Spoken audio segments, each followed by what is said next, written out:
This week, we talk about the very timey-wimey third episode of Loki. We talk about a little bit more Marvel news, and we talk about a really fun, mashed-up new toy line. Welcome to the Infinite Taylorverse.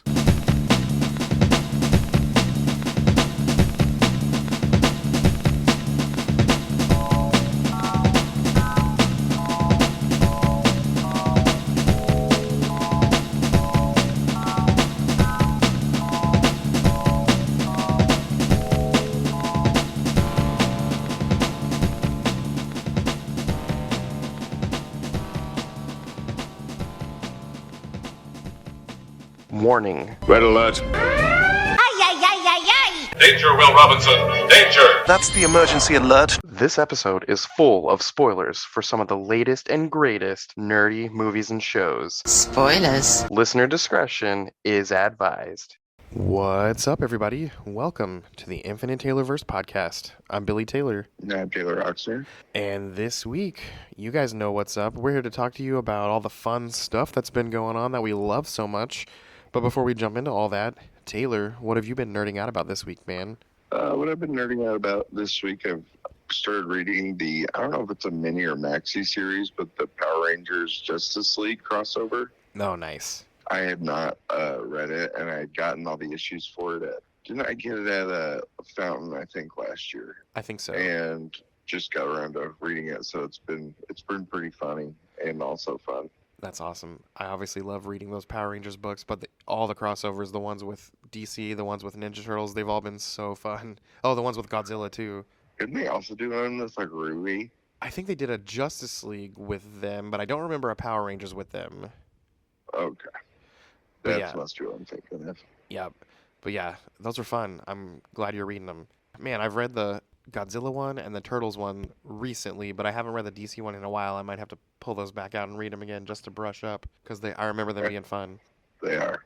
Well, let's see. For me, this weekend I bought the new Super Mario Brothers Wonder game on Nintendo Switch, and that is what I'm nerding out about this week. It's so much fun. Is it like the next one after Odyssey? Yeah, it's a classic side-scroll type game, but it's all the, 3D graphics and everything, but there's new power-ups. For example, kind of like the fire flower, there's a bubble flower where you shoot bubbles and it traps bad guys and makes them float away, and you can also jump on the bubbles to make you jump higher. There's a drill power-up where your hat turns into a drill and you can go through the ground, and there's an elephant power-up, you turn into a giant elephant, and it's really cool. The objective of the game is you're trying to capture these wonder seeds to help get all the power that they have to defeat Bowser, who also captured a bunch of them. And I don't know, it's really crazy looking. The graphics are crazy, and each level has a hidden wonder flower that you have to get, and it takes you to a wonder version of the world you're in, and all these crazy things start happening. My favorite one so far is all the piranha plants jump out of their pipes and they start dancing and singing and running around, and it's just really funny. It's just visually awesome, and a lot of it's funny, and my kids love it too. It's simple enough that they can enjoy it, but it's complex enough that I'm having a good time. Right on. This sounds like a lot of fun. I'll have to play it. Yeah. And if you can remember back to the Super Nintendo Super Mario World game, it had that hidden land in the sky. Once you got to a certain point, you can fight all those levels in the sky. Well, this has one too, and it is extremely hard. Those levels are crazy. I mean, if you've seen some of those YouTube modded levels, it's almost that level of hard. Wow, that's crazy. But it's been a lot of fun, and there's the cast of characters that you can be is crazy. You can be obviously the typical ones: Mario, Luigi. You can even be Princess Peach. You can be Toad. You can be Yoshi.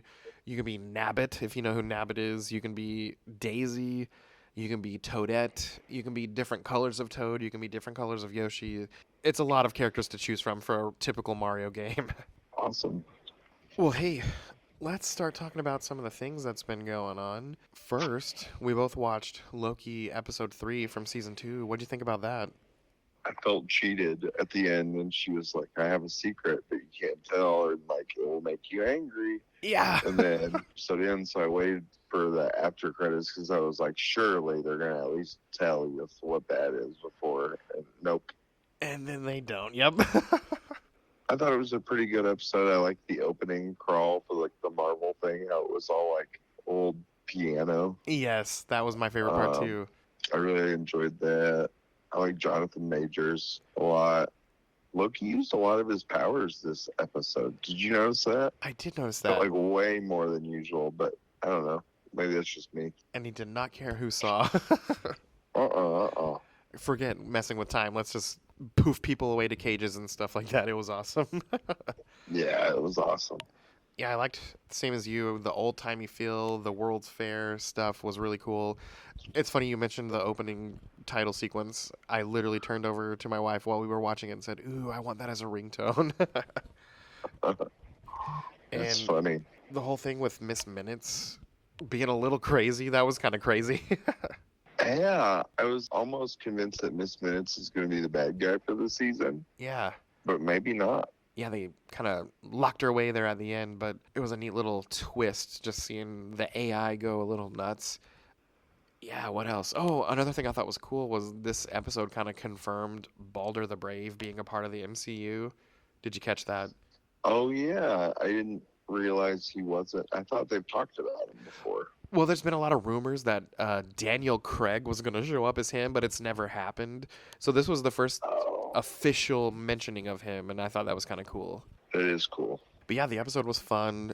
Victor Timely was an interesting character, and I am curious to see where we go with that version turning into Kang eventually, or who knows what they're going to do with it. But like you said, the episode ended, and I just wanted more immediately.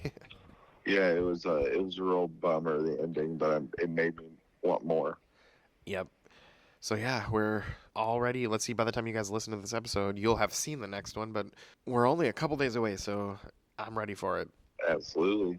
Let's see, next. Oh, the Marvels movie, which comes out really soon on November 9th. It had an international trailer, and the international trailer just kind of showed a lot more. It showed the trio of Marvel characters trying to time out their powers and use teamwork to make the whole thing make sense as to every time they use their powers, they switch places.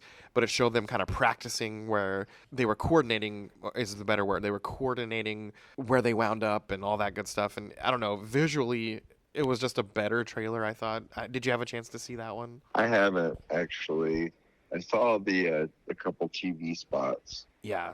If you have the time, just Google the Marvel's international trailer, and it's the one that came out maybe 3 days ago. It's really good. It's not in English except for the characters speaking, but all the written stuff and the narrator stuff is not English. But Yeah, it's still, I don't know, visually it was awesome, and it was cool to see them practicing their powers together like a little team. yeah, it's interesting. I'm wondering what the status quo of those characters will be at the end of that movie. Yeah. It also looks like the villain, her powers are also somehow connected, and yeah, we'll just have to see what that means. It's interesting. I also thought she had a weird, like, run in the accuser kind of vibe, but we'll see. Oh, totally. Maybe they're the same species or Might be something. I don't both. know.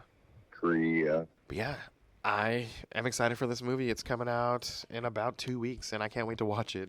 Yeah, it looks really funny. Let's see, there's been a little bit of Deadpool stuff going on out there.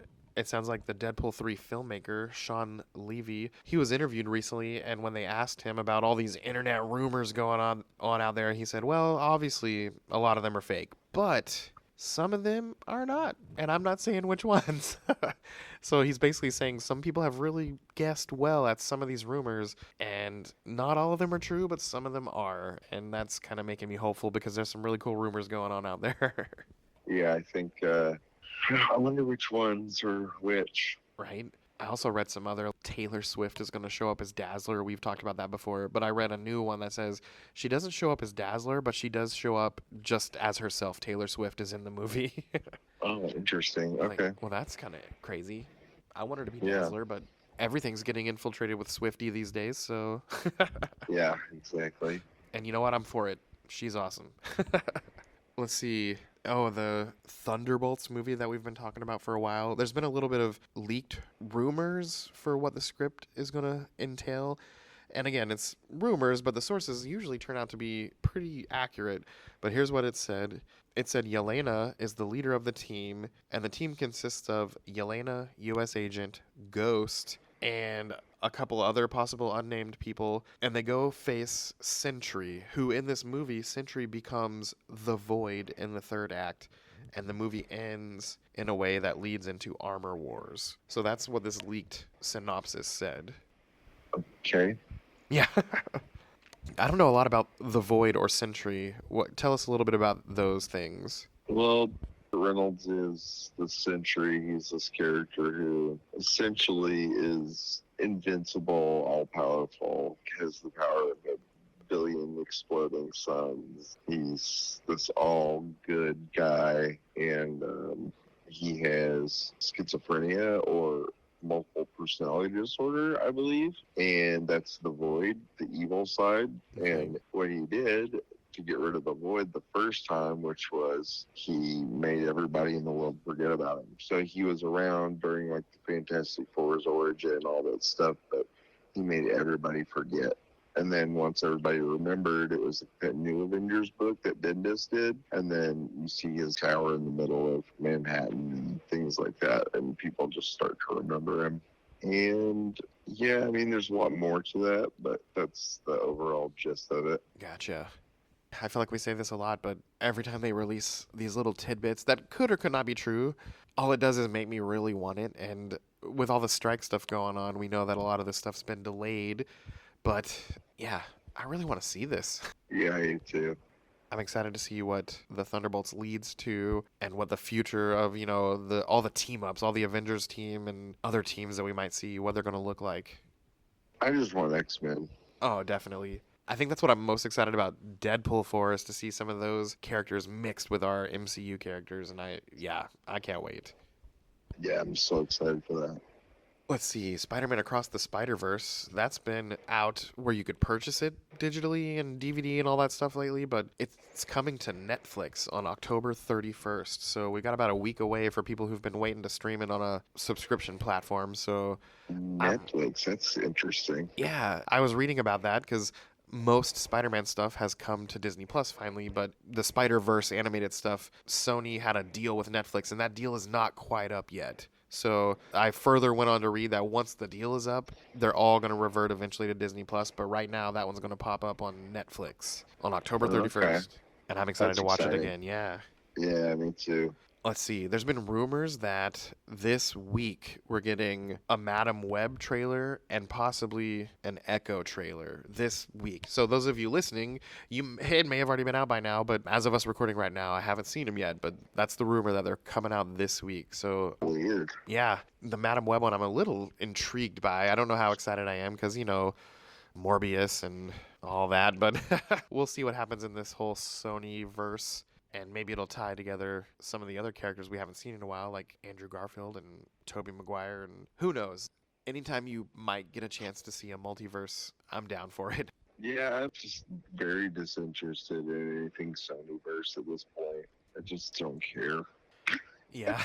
It's like I just am like, I just want these characters to be all at Marvel, and I'm tired of the weird Sony versions of characters, yada yada yada. Yeah. I think the part that intrigues me is the possibility of seeing some of our past Spider-Men. But other than that, I'm kind of right there with you. Yeah. Over on the DC side of things, there's not too terribly much going on. We know that Aquaman 2 is still happening. It's coming out on December 20th. And there was a recent interview with the director, and he was just talking about how this movie is going to have some old school horror vibes. And we'll see what that means when it comes out. I'm still kind of like Yeah. you. I'm shocked it's still happening. But yeah. Okay. Well, whatever. Yep. That's about it. Over with DC, over with Star Wars. There's been a few details about the whole Rey-centered Star Wars movie that takes place after the sequel movies. So it sounds like, here's what it says on a recent interview. They went on to say, what we're exploring is the evolution of the Jedi, and we're moving 15 years after the rise of Skywalker. The First Order has fallen, the Jedi are in chaos, and there's even a question of how many Jedi even exist anymore, and Rey is building up the new Jedi Order based on the text that she was given and that Luke imparted on her. And there's a rumor that it's going to be called Star Wars: A New Beginning.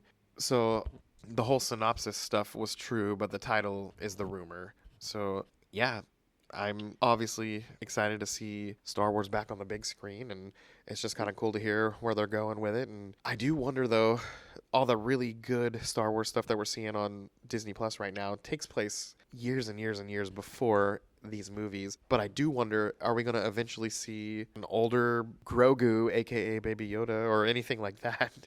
Oh yeah, maybe. I'm just excited to see where that's going.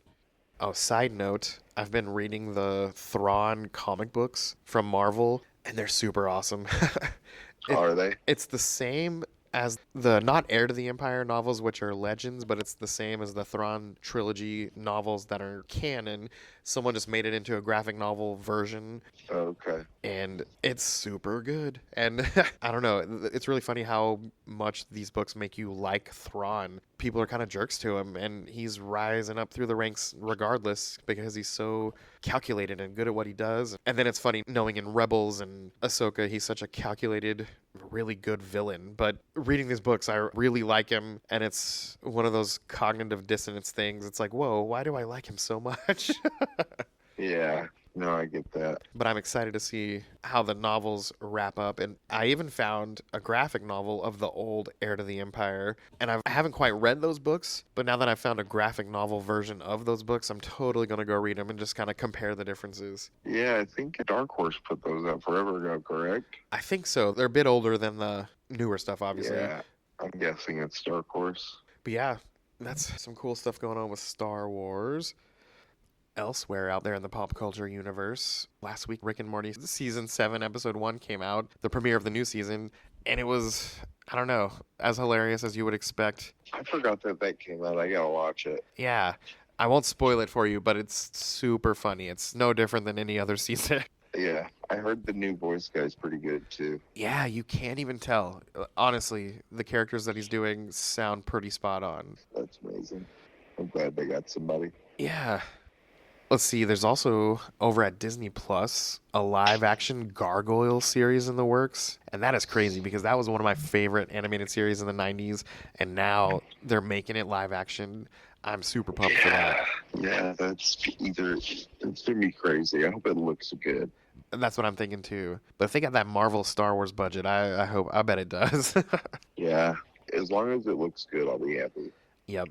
Okay, those of you guys listening know that Taylor and I are both collectors of a lot of fun things, but recently they just released images of a new toy line coming out called the Turtles of Greyskull, and they're combining Teenage Mutant Ninja Turtles with Masters of the Universe, and those things look so awesome. Oh, that's amazing. They did that with DC has done it with them, and Yep. WWE has done it with them, and I feel like there's one more company that's done it with them. But yeah, that's very exciting. Yeah, if you're listening, go Google it right now. They look super awesome. Imagine turtles clad in He-Man type gear, but then also imagine the He-Man type characters with, I don't know, turtle shells for shields and things like that. They have turtley stuff on them. It's really cool. Oh man, yeah, I'm already burning a hole in my pocket. Yep. for those.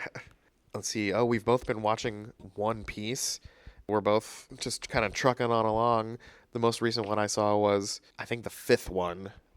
Just finished the 4th one. Okay, so we're both at the halfway point, a little over it, and I just found out that the Marine captain is his grandpa. That's one of the last episodes. Oh, okay, yeah. I think I'm one past that episode, but I don't want to spoil it for you. But Okay. I loved the scene where they shoot the cannon at Luffy's ship, and he stretches up and bounces it back, and the grandpa looks super upset, but then he's like, "Well done, lad." That was probably my favorite scene. I like the fight scene with the butler with the knife hands. Oh yeah, that one. And where he does the gum, he called it bong, I think. And Uh-huh. he just headbutted him really hard. Yeah. I was like, it's so funny that he announces his attacks before doing them. Yep. I don't know. I just love that character. Yeah, I'm so glad I kept giving the show a chance. I never thought it was a bad show, but I just wasn't getting into it. But after the 2nd episode, I'm super into it, and I keep wanting to watch it. So I don't know, it's a lot of fun. It's a ton of fun. Let's see, the last thing I have on the news here is information about the legendary actor Michael Caine, who I think of 2 roles when I think of Michael Caine. I think of Alfred from the Christopher Nolan movies, and I think of Yes. Austin Powers' dad. Oh, that's funny. I also think Batman, but I also think Interstellar. Ooh, yeah, that's a good one too. Well, he just announced at the age of 90 that he is retiring from acting after, I think he's put in a good run. He's good. He deserves Yeah, it. well, good. Yeah. Leave that old man alone. He's done enough. Right? He's put away a few pennies at this point, I'm sure, and his family's set. So, way to go, Michael Caine. Yeah. But that is all the news we have for this week. Come back next week. We'll talk about episode 4 of Loki, and hopefully we see some of those trailers that are rumored to have come out. But as for us here at the Taylorverse, I've been Billy Taylor. And I have Taylor Roxer. Come back next week. Same Taylor time, same Taylor channel. Bye. Bye.